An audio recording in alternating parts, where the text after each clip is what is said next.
الحمد لله وكفى وسلام على عباده الذين اصطفى.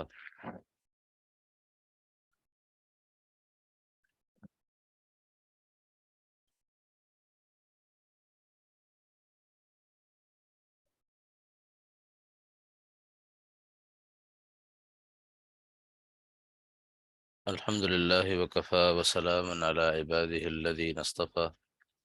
أما بعد فأعوذ بالله من الشيطان الرجيم. بسم الله الرحمن الرحيم. ألف لام ميم ذلك الكتاب لا ريب فيه هدى للمتقين الذين يؤمنون بالغيب ويقيمون الصلاة ومما رزقناهم ينفقون أولئك على هدى من ربهم وأولئك هم المفلحون. صدق اللہ العظیم. آج ہم سورہ بقرہ سے آغاز کر رہے ہیں. سورۃ البقرہ قرآن کریم کی سب سے طویل سورت ہے. 286 آیات، 40 رکوع پر مشتمل ہے اور یہ مدنی صورتوں میں شمار کی جاتی ہے. دوسری بات یہ کہ اس سورت کے نام کے حوالے سے یہ جاننا چاہیے کہ البقرہ عربی زبان میں گائے کو کہتے ہیں. اس سورت میں اللہ رب العزت نے ایک واقعہ ذکر فرمایا ہے بنی اسرائیل کے حوالے سے کہ انہیں گائے ذبح کرنے کا حکم دیا گیا. اس ذبح کرنے کے حکم کے حوالے سے جو ان کا رویہ تھا اس کا ذکر کیا گیا، اور پھر یہ بتایا گیا ہے کہ انہوں نے اللہ تعالیٰ کے اس حکم کو پورا کرنے کے لیے جو حیلے کیے، جو حجتیں کی، اور آخر کار بڑی کوشش کے بعد وہ اس عمل کو مکمل کرنے میں کامیاب ہوئے. تو یہ واقعہ قرآن کریم میں اللہ رب العزت نے ذکر کیا ہے، اس لیے اس سورت کو سورۃ البقرہ کہا جاتا ہے. دوسری بات یہ بھی سمجھنی چاہیے کہ اس سورت کے مضامین میں 4 طرح کی چیزیں پائی جاتی ہیں. یہ سورت انسان کی، چونکہ انسانی زندگی کا جو دائرہ ہے وہ بھی 4 طرح کا ہے. ایک حصہ انسان کی زندگی کا وہ ہے جو بالکل پرسنل ہے، جو اس کے اور رب کے درمیان تعلق کے حوالے سے ہے، جو اس کی ذاتی زندگی کے حوالے سے ہے، جسے پرسنل لائف سے تعبیر کیا جاتا ہے. دوسرا حصہ وہ ہے جسے خاندانی زندگی کہتے ہیں، فیملی لائف سے تعبیر کرتے ہیں. خاندانی زندگی میں فرد کے ساتھ اور بہت سارے افراد جڑ جاتے ہیں، ان کی زندگی بھی اس آدمی کے ساتھ ریلیٹڈ ہو جاتی ہے، جڑ جاتی ہے، اور وہ سارے افراد نفع اور نقصان میں بھی اس کے شریک ہوتے ہیں. تو تو اس حوالے سے شریعت کے احکام کیا ہیں کہ خاندان کو، فیملی کو انسان نے کیسے ڈیل کرنا ہے، شریعت کی ہدایات کیا ہیں، اسے خاندانی زندگی کہا جاتا ہے. تیسرا جو دائرہ ہے وہ ہے سماجی زندگی، جس کو سوشل لائف کہتے ہیں. سماجی زندگی میں انسان اپنے ہم مذہب، اپنی سوسائٹی، اپنے معاشرے میں رہنے والے دیگر لوگوں کے ساتھ انٹریکشن کرتا ہے. یہ بھی اس کی زندگی کا ایک دائرہ ہوتا ہے. ان کے ساتھ اس نے رہن سہن کیسے رکھنا ہے، میل جول کیسے کرنا ہے، ان کے ساتھ اس کے تعلق کی بنیاد کیا ہوگی، یہ چیزیں بھی قرآن کریم میں ڈسکس کی گئی ہیں. چوتھا جو دائرہ ہے وہ ہے انٹرنیشنل لائف، یعنی بین الاقوامی زندگی جس کو کہتے ہیں. یہ ہے اس وقت جب انسان کا واسطہ، جب اس کا انٹریکشن ایسے لوگوں سے ہوتا ہے جو اس کے ہم مذہب نہیں ہیں، جو اس کے مذہب سے باہر کے ہیں، جو اس کی قوم سے باہر کے ہیں، جب اس کا واسطہ پورے عالم کے ساتھ ہوتا ہے. تو اس حوالے سے یہ 4 دائرے انسانی زندگی کے ہوتے ہیں. اور دلچسپ بات یہ ہے کہ یہ جو سورہ بقرہ ہے یہ انسان کی رہنمائی انسانی زندگی کے ان 4 دائروں میں کرتی ہے. پرسنل لائف کے حوالے سے بھی، خاندانی زندگی کے حوالے سے بھی، اور سماجی زندگی کے حوالے سے بھی اور بین الاقوامی زندگی کے حوالے سے بھی اس صورت کے اندر ہدایات موجود ہیں۔ اس کو الگ الگ کر کے ہم آپ کے سامنے رکھتے رہیں گے انشاءاللہ، جب مناسب وقت آئے گا اس کے حوالے سے ہماری بات چیت چلتی رہے گی، لیکن خلاصہ ہمیں سمجھ لینا چاہیے کہ یہ صورت اس قدر جامع صورت ہے۔ اس صورت کی اہمیت یہ ہے کہ اگر یہ کہا جائے کہ قرآن کریم کے پورے مضامین کا خلاصہ اس صورت کے اندر موجود ہے، یعنی جتنے حوالوں سے پورا قرآن انسان کو رہنمائی فراہم کرتا ہے، کسی نہ کسی درجے میں اتنے ہی حوالوں سے یہ صورت بھی انسان کو رہنمائی مہیا کرتی ہے۔ پھر آپ دیکھیں پچھلی صورت میں سورہ فاتحہ میں ہم نے اللہ رب العزت سے دعا کی تھی۔ دعا یہ کی تھی کہ اہدنا الصراط المستقیم، اے اللہ ہمیں سیدھا راستہ دکھا دیجئے۔ تو اللہ رب العزت نے اس صورت کی دوسری آیت میں ہمیں بتایا ہے کہ الف لام میم ذالک الکتاب لا ریب فیہ ھدی للمتقین، یہ وہ کتاب ہے جس میں کوئی شک کی بات نہیں ہے، اور یہ کتاب ہدایت ہے پرہیزگار لوگوں کے لیے۔ تو گویا بتایا یہ جا رہا ہے کہ جو ہدایت آپ نے پچھلی صورت میں پروردگار سے مانگی تھی، اس ہدایت کا ذریعہ ہم آپ کو بتاتے ہیں کہ وہ ہدایت آپ کو کہاں سے ملے گی اور سورس کیا ہے اس کا۔ تو گویا بتایا گیا کہ قرآن کریم اس ہدایت کا سورس ہے، قرآن کے ذریعے سے آپ کو وہ ہدایت مل سکتی ہے، اور کسی ذریعے سے آپ کو وہ ہدایت نہیں مل سکتی۔ اس کے ساتھ ساتھ یہ صورت، اس کے مضامین، اس میں شروع میں اللہ رب العزت نے انسانوں کو 3 طبقات میں تقسیم کیا ہے۔ یہ بڑی اہم بات ہے، بڑے غور سے سننے والی بات ہے۔ اللہ تعالیٰ کے نزدیک انسان کی تقسیم ان کے رنگ، نسل، قوم، قبیلے، خاندان اور زبان کی بنیاد پر نہیں ہوتی۔ اللہ تعالیٰ کے نزدیک انسانوں کی تقسیم ان کے عقیدے اور ایمان اور اعمال کی بنیاد پر ہوتی ہے۔ اس لیے اللہ کے نزدیک انسان بس 3 قسم کے ہوتے ہیں، اور ان تینوں قسموں کا ذکر اللہ تعالیٰ نے اس سورۃ البقرہ کی پہلی 20 آیات میں کروا دیا ہے۔ پہلا طبقہ جس کا ذکر کیا گیا ہے مختصراً، وہ ہے مؤمنین کا، یا دوسرے لفظوں میں متقین کا۔ متقی اور مؤمن کون لوگ ہیں؟ ان کی صفات بھی ذکر کی گئی ہیں کہ جو غیب پر ایمان رکھتے ہیں، یعنی بغیر دیکھے ایمان لے آتے ہیں، نماز قائم کرتے ہیں، اللہ کی راہ میں مال خرچ کرتے ہیں، موجودہ آسمانی کتابوں پر بھی ایمان رکھتے ہیں، پچھلی آسمانی کتابوں پر بھی ایمان رکھتے ہیں، اور آخرت پر مکمل یقین رکھتے ہیں۔ یہ لوگ ہیں جو اللہ تعالیٰ کی طرف سے ہدایت یافتہ ہیں، اور فلاح اور کامیابی بھی انہی کو ملے گی دونوں جہانوں میں۔ دوسرے طبقے کا ذکر کیا گیا ہے بڑے مختصر الفاظ میں، جسے ہم کفار کہتے ہیں، کہ یہ وہ لوگ ہیں کہ ان میں سے کئی لوگ ایسے ہیں جنہیں ہدایت بھی مل سکتی ہے، لیکن جو آخر تک اس کفر پر قائم رہتے ہیں، یہ وہ لوگ ہیں جن کے دل پر اللہ رب العزت مہر لگا دیتے ہیں، پھر اس کے بعد ہدایت قبول کرنے کا ان کے پاس کوئی امکان نہیں رہتا۔ گویا اس سے پتہ یہ بھی چلتا ہے کہ انسان کی گمراہی کے جو درجے ہیں، جب وہ ترقی کرتا جاتا ہے انسان گمراہی میں، تو ایک وقت ایسا آتا ہے کہ اللہ رب العزت اس کے دل پر مہر لگا دیتے ہیں، پھر ہدایت کا ایک ذرہ بھی اس کے دل میں داخل نہیں ہونے پاتا۔ اور ظاہر ہے کہ مہر لگانے کا معنی یہ ہے کہ جب کسی چیز پر سٹیمپ لگا دی جاتی ہے تو اس کا معنی ہے کہ اب اس میں کوئی چیز ایڈ نہیں ہو سکتی، کسی چیز کا اضافہ نہیں ہو سکتا۔ اس کے بعد اگلی 13 آیات میں جس طبقے کا ذکر ہے اسے منافقین کہتے ہیں۔ اگر ہم آسان زبان میں سمجھنے کی کوشش کریں تو منافق دراصل وہ شخص ہوتا ہے کہ جو صرف 2 چیزوں کے لیے زندگی گزارتا ہے، ایک دولت کے لیے اور ایک اپنی جان کے تحفظ کے لیے۔ جان اور مال اس کا مقصد ہوتے ہیں، ایمان اس کا مقصود نہیں ہوتا۔ اس کو ان دونوں کا تحفظ جہاں سے بھی ملے گا، وہ اس کو حاصل کرنے کی کوشش کرے گا۔ گویا وہ ایک اپرچونسٹ کلاس ہے، ایک مفاد پرست طبقہ ہوتا ہے، جس کی کسی عقیدے یا ایمان یا کسی نظریے یا کسی مشن کے ساتھ وابستگی نہیں ہوتی، اس کی وابستگی صرف اپنی ذات کے ساتھ ہوتی ہے۔ وہ اپنے نفع کے لیے زندگی بسر کرتا ہے، وہ معاشرے اور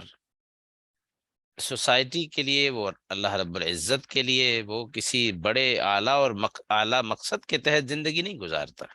وہ بڑے چھوٹے مقاصد کے تحت زندگی بسر کر رہا ہوتا ہے، وہ منافق کہلاتا ہے۔ پھر اللہ تعالیٰ فرماتے ہیں کہ یہ وہ لوگ ہوتے ہیں کہ جو بظاہر تو یہ سمجھتے ہیں کہ وہ دنیا میں اصلاح کا باعث ہے، لیکن حقیقت میں فساد انہی کی وجہ سے ہوتا ہے، کیونکہ ان کا کوئی عقیدہ نہیں ہوتا، کوئی نظریہ نہیں ہوتا، وہ کسی کے وفادار نہیں ہوتے سوائے اپنے مفاد کے، سوائے اپنے انٹرسٹ کے، اور کسی کے ساتھ ان کی کوئی وابستگی نہیں ہوتی۔ تو یہ وہ لوگ ہیں جن کا یہاں ذکر کیا گیا، اور زیادہ تفصیل کے ساتھ ذکر کرنے کا مقصد بھی یہی تھا کہ دراصل یہ وہ طبقہ ہے کہ جو کفار سے بھی اسلام کے لیے اور اہل اسلام کے لیے زیادہ خطرناک ثابت ہوتا ہے، اور یہ تاریخ بھی اس بات کی گواہی دیتی ہے، خود اسلام کی آغاز اسلام سے لے کر اب تک یہی طبقہ ہے جو ہمیشہ خطرناک ثابت ہوا ہے، اور ان لوگوں کا عالم یہ ہوتا ہے کہ انہیں صرف اپنا مفاد، اپنی ذات، اپنا فائدہ، دولت اور اپنی جان کا تحفظ دکھائی دیتا ہے، اس کے علاوہ ہر چیز سے یہ اندھے، بہرے، گونگے ہو جاتے ہیں، اور کچھ دکھائی نہیں دیتا انہیں۔ ان کے نزدیک ہدایت اور گمراہی کی بھی کوئی قیمت نہیں ہے، یہ گمراہی اختیار کر لیں گے لیکن اپنے مفاد کو پروٹیکشن دیں گے بس، اور کوئی کسی چیز سے انہیں کوئی غرض نہیں ہے۔ تو گویا اللہ رب العزت نے اس طبقے کا بھی شروع میں تعارف کروا کر یہ بتا دیا ہے کہ اللہ تعالیٰ کے نزدیک انسانوں کی تقسیم بس یہی ہے، اس کے علاوہ رب العالمین کے نزدیک انسانوں کی کوئی تقسیم نہیں ہے۔ نہ وہ کالے گورے سے بحث کرتا ہے، نہ وہ عربی عجمی سے بحث کرتا ہے، نہ وہ نسل سے بحث کرتا ہے۔ اللہ تعالیٰ کو ان چیزوں سے کچھ لینا دینا نہیں ہے، اور وجہ اس کی یہ بھی ہے کہ یہ وہ چیزیں ہیں کہ جب انسان دنیا میں آتا ہے تو یہ اسے اللہ کی طرف سے ملتی ہیں، ان کے انتخاب میں انسان کا کوئی اختیار نہیں ہوتا۔ ہاں، ایمان اور عقیدہ وہ چیز ہے کہ جو دنیا میں آنے کے بعد انسان خود اختیار کرتا ہے، اپنی مرضی سے اسے اڈاپٹ کرتا ہے، اور پھر اس کے مطابق وہ زندگی بسر کرتا ہے۔ اس کے اختیار میں، اس کے انتخاب میں انسان کا اختیار کسی نہ کسی درجے میں شامل ہوتا ہے، اور اللہ تعالیٰ انسان کو اسی چیز کی بنیاد پر ان کی کیٹیگرائزیشن کرتے ہیں جو اس نے اپنی مرضی سے اختیار کی ہوئی ہوتی ہے۔ اس کے بعد اللہ رب العزت نے سورہ بقرہ کی آیت نمبر 23 میں ایک بہت اہم دعویٰ، بلکہ کہنا چاہیے ایک چیلنج کا ذکر کیا ہے، اور وہ چیلنج یہ ہے کہ جب لوگوں کو حضور صلی اللہ علیہ وسلم کے بارے میں یہ شبہ ہوا کہ ان پر جو کتاب نازل ہو رہی ہے یہ اللہ تعالیٰ کی طرف سے ہے یا نہیں، اس بارے میں وہ کنفیوژن کا شکار تھے، تو اللہ تعالیٰ نے اس کنفیوژن کو کلیریفائی کرنے کا، اسے دور کرنے کا ایک طریقہ ذکر کیا، فرمایا کہ ایسا ہے، اگر تم یہ سمجھتے ہو کہ قرآن کریم رب العالمین کی نہیں بلکہ محمد الرسول اللہ صلی اللہ علیہ وسلم کی کتاب ہے، تو پھر اس کا طریقہ یہ ہے کہ چونکہ وہ بھی بشر ہیں، انسان ہیں، انہوں نے بھی ایک کتاب بنائی ہے، اگر تم سمجھتے ہو کہ انہوں نے بنا لی ہے تو پھر تو تم بھی انسان ہو، بشر ہو، یہی زبان عربی تمہیں بھی معلوم ہے، لہٰذا تم اس کتاب کے مقابلے کی ایک کتاب تیار کر دو۔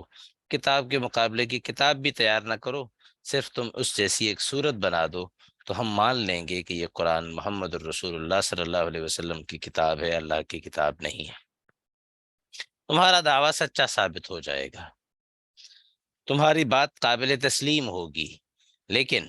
یہ وہ بات تھی کہ جو چیلنج دیا گیا ان کو، 14 صدیاں گزرنے کے بعد بھی انسانیت اس چیلنج کا مقابلہ نہیں کر سکی۔ اور عجیب بات یہ ہے کہ قرآن کریم میں اللہ تعالیٰ نے یہ دعویٰ اس قرآن کی سورۃ البقرہ میں بھی ذکر کیا ہے، سورہ ہود میں بھی یہ بات ذکر کی گئی ہے مختلف انداز کے ساتھ، سورہ بنی اسرائیل میں بھی اسی بات کو دہرایا گیا ہے، سورہ یونس میں بھی یہی بات دہرائی گئی ہے۔ گویا 4 مقامات پر مختلف انداز سے یہی دعویٰ دہرا کر اللہ رب العزت نے انسانیت کو بتایا ہے کہ کسی نہ کسی درجے میں تمہیں یہ بات تسلیم کرنی پڑے گی کہ یہ قرآن محمد الرسول اللہ صلی اللہ علیہ وسلم کی کتاب نہیں ہے، اللہ تعالیٰ کی کتاب ہے۔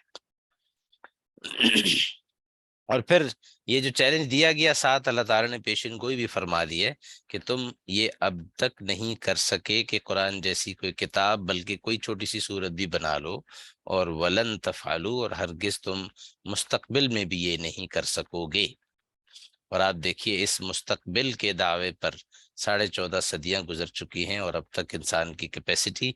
ماضی کے انسان کے مقابلے میں انسان نے کتنے اپنی کیپیسٹی کو، اپنی صلاحیت کو بڑھایا ہے، مختلف چیزیں ایجاد کر کے، مختلف ٹیکنالوجیز بنا کر، لیکن اس کے باوجود قرآن کے مقابلے کا کلام نہیں بنایا جا سکا۔ آگے اللہ رب العزت ارشاد فرماتے ہیں ان لوگوں کے بارے میں کہ اللہ تعالیٰ کا ہدایت اور گمراہی کے حوالے سے قاعدہ کیا ہے۔ قاعدہ یہ ہے کہ اللہ تعالیٰ قرآن کریم میں بعض اوقات کوئی ایسی مثال، کوئی ایسی تشبیہ، کوئی ایسا قصہ بیان کرتے ہیں کہ جس پر لوگ اعتراض کرتے ہیں۔ مثال کے طور پہ اللہ رب العزت نے جب شرک اور بت پرستی کی مثال دینا چاہی تو فرمایا کہ ان مشرکین کے بتوں کی حالت ایسے ہے جیسے ایک چیونٹی اور یا مکڑی کی ہوتی ہے۔ یہ مکڑی کی مانند ہے، چیونٹی نہیں بلکہ مکڑی کا لفظ استعمال کیا گیا۔ دوسری جگہ اللہ رب العزت نے اسی طرح ایک مثال دی ہے کہ یہ ان کے جو بت ہیں، ان کی بے بسی کا یہ عالم ہے کہ اگر ان سے کہا جائے کہ تم مکھی بناؤ، یہ مکھی بھی نہیں بنا سکتے۔ تو لوگوں نے اعتراض کیا کہ اللہ رب العزت کی ذات اتنی بڑی ہے اور آپ اس کا تعارف اس عظمت اور شان کے ساتھ کرواتے ہیں، پھر بھی اللہ تعالیٰ جب مثال دیتے ہیں تو کبھی مکڑی کی مثال دیتے ہیں اور کبھی مکھی کی۔ تو جواب دیا گیا کہ مثال کا مقصد مثال دینے والے کی بڑائی اور عظمت ظاہر کرنا نہیں ہوتا۔ مثال کا مقصد اپنے دعویٰ کو،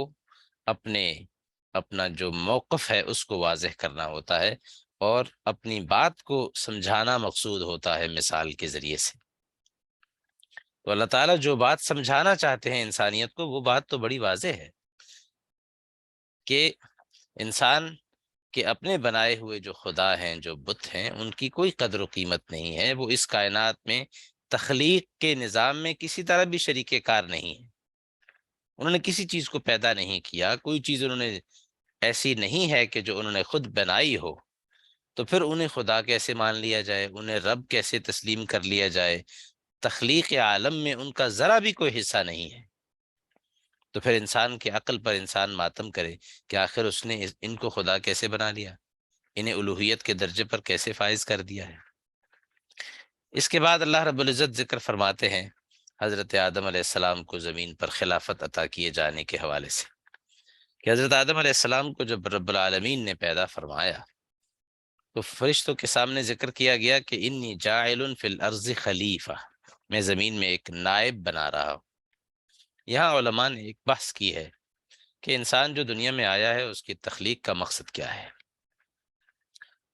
بعض حضرات قرآن کریم کی 27ویں پارے کی سورہ زاریات کی آیت پیش کرتے ہیں کہ وما خلقت الجن والانس الا لیعبدون، کہ میں نے جنوں اور انسانوں کو صرف عبادت کے مقصد کے تحت پیدا کیا ہے۔ دوسرے علماء وہ ہیں جو دلیل دیتے ہیں اور کہتے ہیں کہ انسان کو اللہ تعالیٰ نے خلافت کے تحت کے مقصد کے تحت پیدا کیا ہے۔ انسان خلیفہ ہے، اس کو خلافت عطا کی گئی ہے، جبکہ اس آیت سے معلوم ہوتا تھا کہ انسان کا مقصد تخلیق عبادت ہے۔ یہ آیت بتا رہی ہے کہ انسان کا مقصد تخلیق خلافت ہے۔ اب یہاں کنفیوژن پیدا ہو گئی کہ دونوں آیتیں دو مختلف بات کر رہی ہیں۔ ایک آیت سے انسان کا خلیفہ ہونا ثابت ہوتا ہے کہ اس کا مقصد تخلیق خلافت ہے، اور دوسری آیت سے معلوم ہوتا ہے کہ انسان کا مقصد تخلیق عبادت ہے۔ تو یاد رکھیے جو بات ہم پہلے کر چکے ہیں کہ انسانی زندگی کے مختلف دائرے ہوتے ہیں۔ پرسنل لائف میں انسان کی حیثیت عابد کی ہے اور اللہ تعالیٰ کی حیثیت معبود کی ہے۔ انسان عبادت گزار ہے اور اللہ تعالیٰ وہ ذات ہے جن کی عبادت کی جاتی ہے۔ اور اجتماعی زندگی میں، سوشل لائف میں انسان کی حیثیت خلیفہ کی ہے۔ اجتماعی زندگی میں اس کی حیثیت خلیفہ کی ہے، وہ اللہ کا نائب ہے اس زمین میں، اس مقصد کے تحت کہ رب العالمین نے جو قوانین انسانی زندگی کو گزارنے کے لیے انسانوں کو بنا کر دیے ہیں انہیں اس زمین پر امپلیمنٹ کرنا اور اپنے ہم عصر انسانوں کو اس نظام پر قائم رہنے کے لیے آمادہ کرنا اور تیار کرنا، یہ دراصل انسان کا مقصد تخلیق ہے اجتماعی زندگی کے حوالے سے۔ تو گویا خلافت بھی انسان کی تخلیق کا مقصد ہے اور عبادت بھی انسان کی تخلیق کا مقصد ہے، لیکن دونوں کا دائرہ اور دائرہ الگ الگ ہے۔ اسی سے آپ یہ بات بھی سمجھیے کہ انبیاء علیہ السلام بھی جب دنیا میں تشریف لاتے ہیں تو وہ صرف کوئی خانقاہ بنا کر اس میں بیٹھ نہیں جایا کرتے، وہ اس فرد کی اصلاح کی بات بھی کرتے ہیں، وہ معاشرے کی اصلاح کی بات بھی کیا کرتے ہیں۔ فرد کی اصلاح کی بات عبادت کے ضمن میں ہوتی ہے، اور معاشرے کی اصلاح کی بات جو وہ کرتے ہیں وہ خلافت کے ضمن میں کرتے ہیں۔ تو گویا وہ دونوں مقاصد تخلیق کی تکمیل کے لیے دنیا میں بھیجے جاتے ہیں انبیاء علیہ السلام، اور آج انبیاء کے جو نائبین ہیں ان کا مقصد تخلیق بھی یہی ہوگا، اور وہ بھی دونوں مقاصد کی تخلیق تکمیل ان کے پیش نظر ہونی چاہیے۔ پھر حضرت آدم علیہ السلام کو جب دنیا میں اللہ رب العزت نے بھیجا تو یہاں بات لمبی ہے۔ فرشتوں کے ساتھ ان کا ایک مکالمہ ہوا جس میں فرشتوں نے خلافت کے مقصد کے لیے اپنے آپ کو پیش کیا، تو اللہ رب العزت نے اس موقع پر ان کے سامنے اس بات کو واضح کر دیا کہ خلافت کے لیے جس علم کی ضرورت ہے وہ علم انسان کے پاس ہے، فرشتوں کے پاس نہیں ہے۔ خلافت کے لیے جس صلاحیت کی ضرورت ہے وہ صلاحیت انسان کے پاس ہے، فرشتوں کے پاس نہیں ہے، ملائکہ کے پاس نہیں ہے۔ تو یہ غرض اور مقصد جب فرشتوں کے سامنے اللہ تعالیٰ نے واضح فرما دیا تو پھر فرشتوں کے سامنے انسان کے خلیفہ ہونے کا اعلان کرنے کے ساتھ ساتھ اللہ رب العزت نے فرشتوں کو حکم دیا کہ وہ حضرت آدم علیہ السلام کو سجدہ کرے، جس کے نتیجے میں ابلیس نے سجدے سے انکار بھی کیا، اور پھر اللہ رب العزت کے اس حکم کی خلاف ورزی کرتے ہوئے جب حضرت آدم علیہ السلام کو اور ان کی بیوی کو جنت میں بھیجا گیا تو اس نے انہیں جنت سے نکلوانے کی بھی کوشش کی۔ گویا اس آیت نے یہ واضح کر دیا کہ ابلیس کا جو سٹیٹس ہے انسان کے لیے وہ ایک دوست کا نہیں ہے، وہ ایک دشمن کا ہے۔ اس آیت میں یہ لفظ موجود نہیں ہے، لیکن اس آیت کا کنٹیکسٹ ہمیں یہی بتا رہا ہے۔ یہ الفاظ بھی موجود ہیں، یہ الفاظ بھی موجود ہیں دوسری جگہ پر، ان الشیطان لکم عدو فاتخذوہ عدوا۔ سورہ فاطر میں اللہ تعالیٰ فرماتے ہیں کہ یقیناً شیطان تمہارا دشمن ہے، لہٰذا تم اسے دشمن ہی سمجھو، اسے بطور دشمن ہی کے ٹریٹ کیا کرو، اپنے آپ کو اس کے تابع نہ بنا دو، بلکہ اپنی خواہشات کو اس کی خواہشات کے برعکس رکھو اور اس کے مقاصد کے تابع رہ کر زندگی بسر نہ کرو۔ تو گویا یہ واضح کر دیا گیا۔ اسی کے بعد جب حضرت آدم علیہ السلام کو جنت سے دنیا میں بھیجا گیا، پھر اس کے بعد اللہ رب العزت نے انسانوں کو بتایا کہ آپ کو جس مقصد کے تحت بھیجا جا رہا ہے، اگر آپ رب العالمین کی دی ہوئی ہدایات کے تابع زندگی بسر کریں گے تو کامیابی پائیں گے، اور اللہ تعالیٰ کی ہدایات کے برعکس زندگی بسر کریں گے تو ناکامی آپ کا مقدر ہوگی۔ یہ بڑا واضح انسانوں کو پیغام دے دیا گیا۔ اس کے بعد اللہ رب العالمین ارشاد فرماتے ہیں، یا بنی اسرائیل اذکروا نعمتی التی انعمت علیکم واوفوا بعہدی اوفی بعہدکم۔ یہاں سے بنی اسرائیل کا تذکرہ شروع ہو رہا ہے۔ بنی اسرائیل کسے کہتے ہیں؟ یہ قرآنی اصطلاح ہے، اس کا معنی اور مفہوم سمجھ لینا چاہیے۔ بنی کا مطلب ہوتا ہے بیٹے یا اولاد، اور اسرائیل یہ لقب ہے اور نام ہے حضرت یعقوب علیہ السلام کا، جو کہ پوتے ہیں حضرت ابراہیم علیہ السلام کے، اور والد ہیں حضرت یوسف علیہ السلام کے، اور بیٹے ہیں حضرت اسحاق علیہ السلام کے۔ تو حضرت یعقوب کا دوسرا نام جو قرآن کریم میں ذکر ہے وہ اسرائیل ہے۔ تو بنی اسرائیل کا مطلب حضرت یعقوب کی اولاد، یہ ٹرم ان کے لیے استعمال ہوتی ہے۔ اور پھر بنی اسرائیل، اب یہ لفظ صرف یہود کے لیے استعمال ہوتا ہے، یہودیوں کے لیے یہ لفظ بولا جاتا ہے، اور چونکہ بنی اسرائیل اللہ تعالیٰ کی ایک ایسی قوم تھی کہ جن میں ایک دور میں بڑی کثیر تعداد میں انبیاء کی بعثت ہوئی۔ اس گروہ کے بانی یا جد امجد حضرت یعقوب علیہ السلام بھی پیغمبر تھے، اور ان کے بیٹوں میں سے حضرت یوسف علیہ السلام بھی پیغمبر تھے، اور پھر اس کے بعد اسی میں نبوت کا ایک سلسلہ جاری ہوا۔ اس خاندان کو اللہ نے نبوت بھی دی، ساتھ ساتھ دنیاوی وجاہت، اقتدار، اختیار، ان چیزوں سے بھی نوازا، دنیا پر ان کا اقتدار بھی قائم کیا۔ تو گویا روحانی اور دنیاوی دونوں قسم کی عزتیں انہیں عطا کی گئیں۔ تو چونکہ اللہ تعالیٰ کی طرف سے اس قبیلے پر، اس قوم پر بڑی عنایات تھیں، بعد میں جب انہوں نے ان عنایات کی قدردانی نہیں کی تو اللہ تعالیٰ نے انہیں دھتکار دیا، انہیں اپنی نظروں سے گرا دیا، حتیٰ کہ دنیا کا اقتدار اور اختیار بھی ان سے واپس لے لیا گیا، اور زمین کے جس حصے پر وہ بسنے لگے وہاں وہ محکوم بن کر، دوسری قوموں کے تابع بن کر زندگی بسر کرنے لگے۔ آپ دیکھیں، پچھلی اگر 3,000 سال میں اگر ہم غور کریں تو آپ کو ملے گا کہ زمین پر یہودیوں کی کوئی حکومت نہیں رہی 3,000 سال میں۔ وجہ اس کی یہ ہے کہ اللہ تعالیٰ نے ایک وقت میں ناراض ہو کر ان سے یہ عزت جو دنیاوی مقام اور مرتبے اور بادشاہت کے حوالے سے تھی وہ چھین لی، اور ان پر ذلت اور مسکنت مسلط کر دی گئی۔ یہ الہی قوانین کے تحت ہو رہا تھا، ورنہ اسی قوم میں زمین کے جو سب سے بڑے بادشاہ گزرے ہیں وہ حضرت سلیمان علیہ السلام تھے، وہ بنی اسرائیل میں سے تھے۔ حضرت داؤد علیہ السلام بنی اسرائیل میں سے تھے۔ حضرت یوسف کو مصر کی بادشاہت پر متمکن کیا گیا، وہ بھی بنی اسرائیل میں سے تھے۔ اس قوم کا معاملہ یہ تھا کہ ان کا اصل وطن تھا ملک شام، جو آج فلسطین، اسرائیل،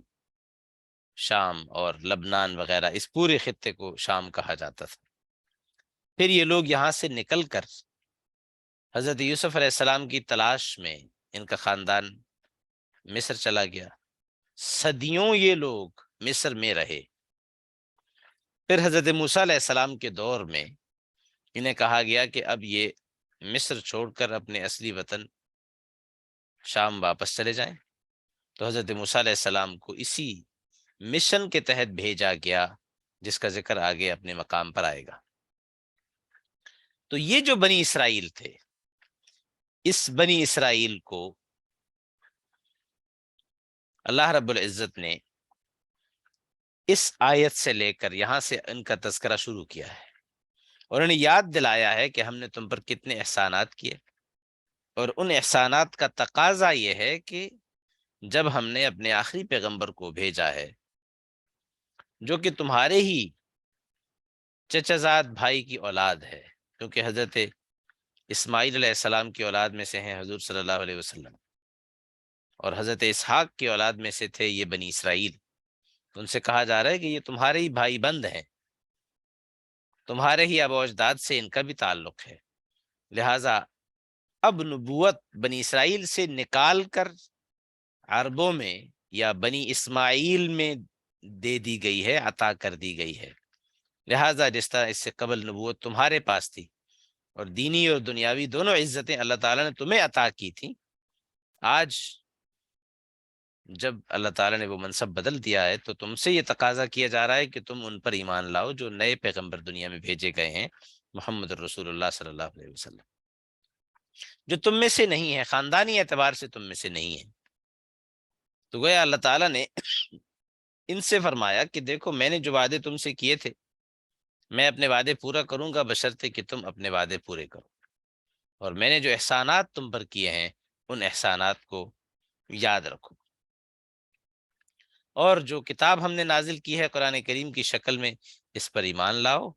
اور اس کا سب سے پہلے انکار کرنے والے نہ بنو۔ اچھا، وجہ یہ تھی ان کو ذکر کرنے کی کہ حضور صلی اللہ علیہ وسلم جب ہجرت کر کے مکہ مکرمہ سے مدینہ منورہ تشریف لائے تو یہود کے بڑے بڑے قبائل وہاں رہتے تھے، اور ظاہر ہے کہ انہیں اپنی تاریخ معلوم تھی، وہ جانتے تھے کہ ان کا حضرت یعقوب علیہ السلام کے ساتھ نسبی اور خاندانی رشتہ کیا ہے، روحانی رشتہ کیا ہے۔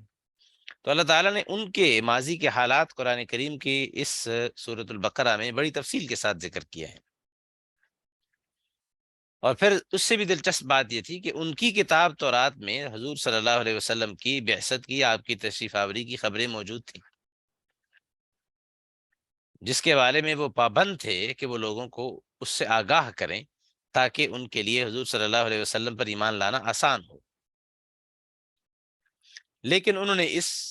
عہد کو بھی پورا نہیں کیا۔ آپ علیہ الصلاۃ والسلام کے بارے میں ان کی کتاب میں جو کچھ موجود تھا اس سب کچھ کو چھپایا، یا اگر کچھ ظاہر بھی کیا تو ایک صحیح بات کے ساتھ دو غلط باتیں مکس کر دیں، جس کی وجہ سے نتیجہ الٹ ہو جاتا تھا۔ اس لیے کہا جاتا ہے کہ انفارمیشن کو ہائیڈ کر لینا، چھپا لینا جتنا بڑا جرم ہے، اسی طرح اتنا ہی یہ بھی جرم ہے کہ آپ ریئل اور فیک دونوں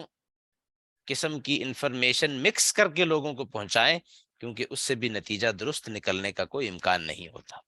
اس لیے آپ یہاں دیکھیں اللہ تعالیٰ نے دونوں چیزوں کا ذکر کیا۔ آج کی دنیا میں بھی جب انفارمیشن کا فلو اس قدر زیادہ ہے، جیسے سیلاب کا بہاؤ ہوتا ہے، اس میں بھی زیادہ تر یہ نہیں ہوتا کہ جھوٹ کہا جا رہا ہوتا ہے،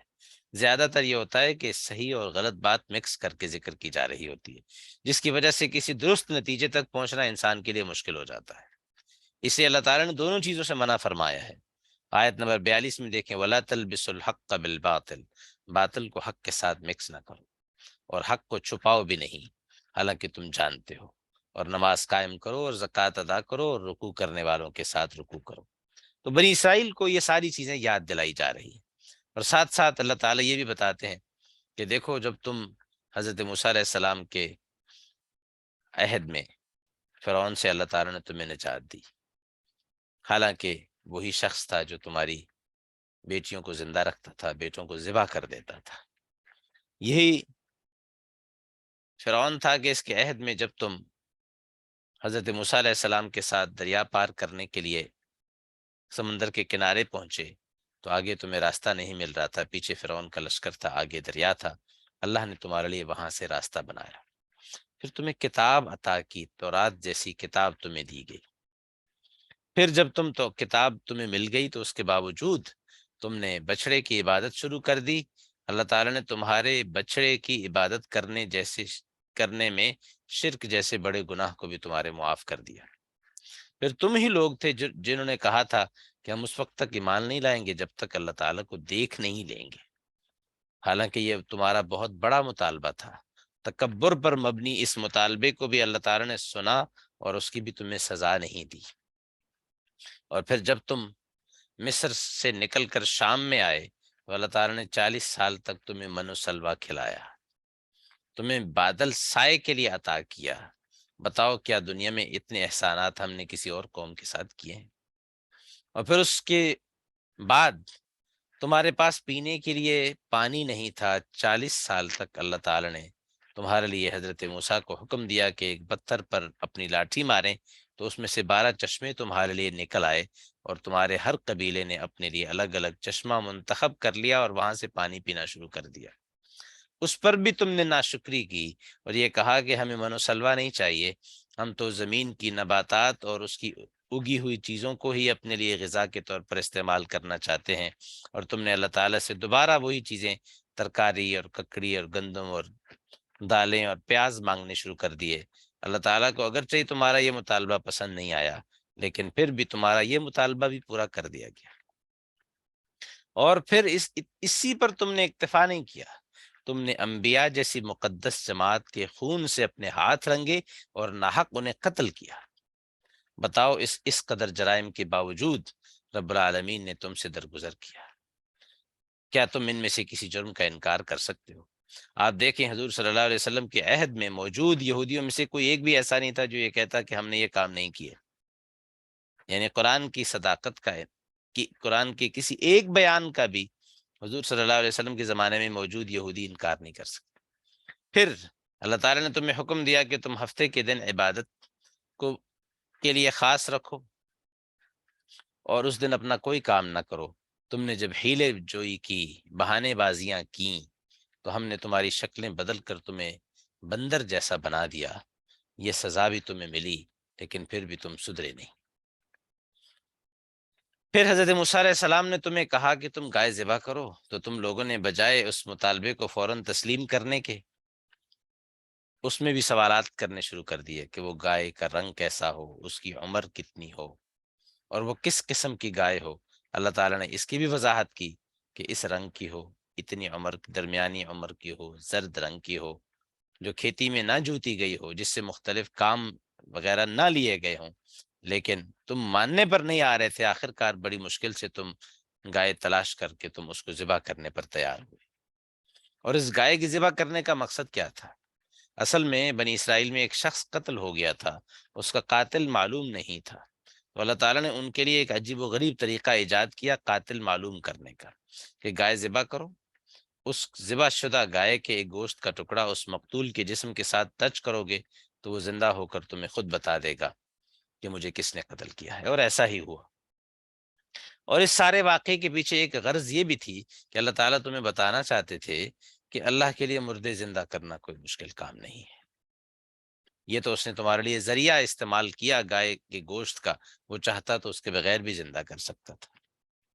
پھر اللہ تعالیٰ فرماتے ہیں تمہاری حالت ان ساری چیزوں کے بعد بھی یہ تھی کہ تمہارے دل سخت تھے۔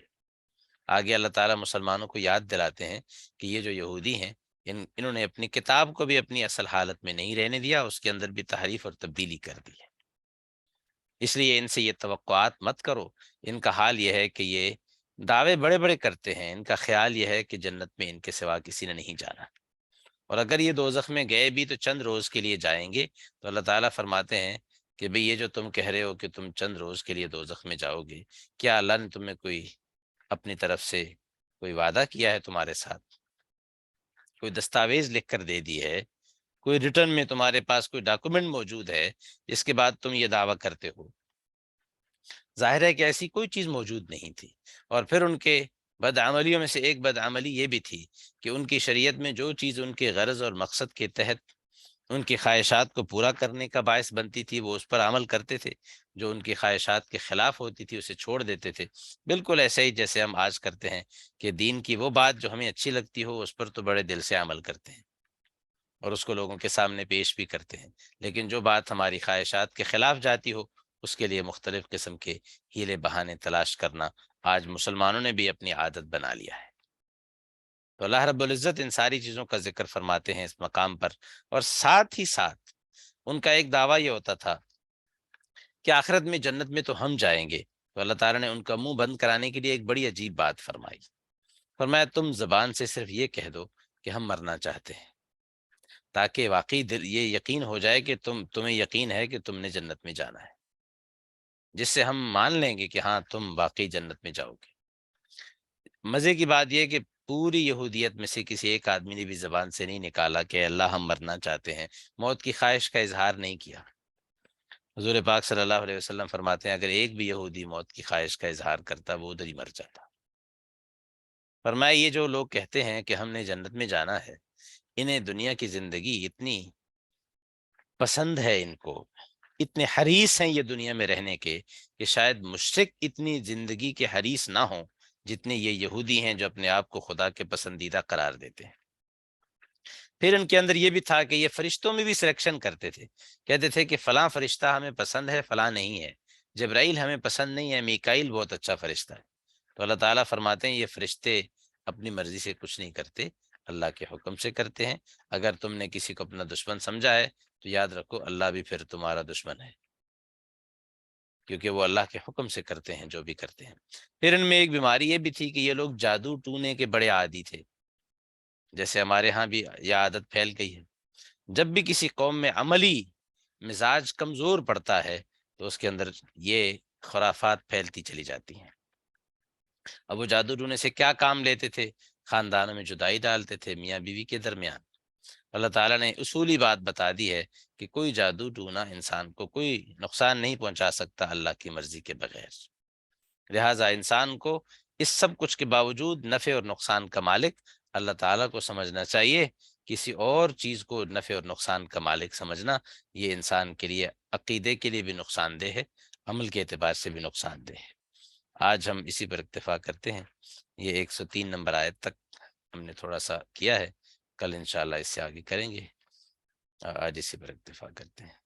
جی کوئی سوال ہے کسی کا تو وہ کر سکتے ہیں۔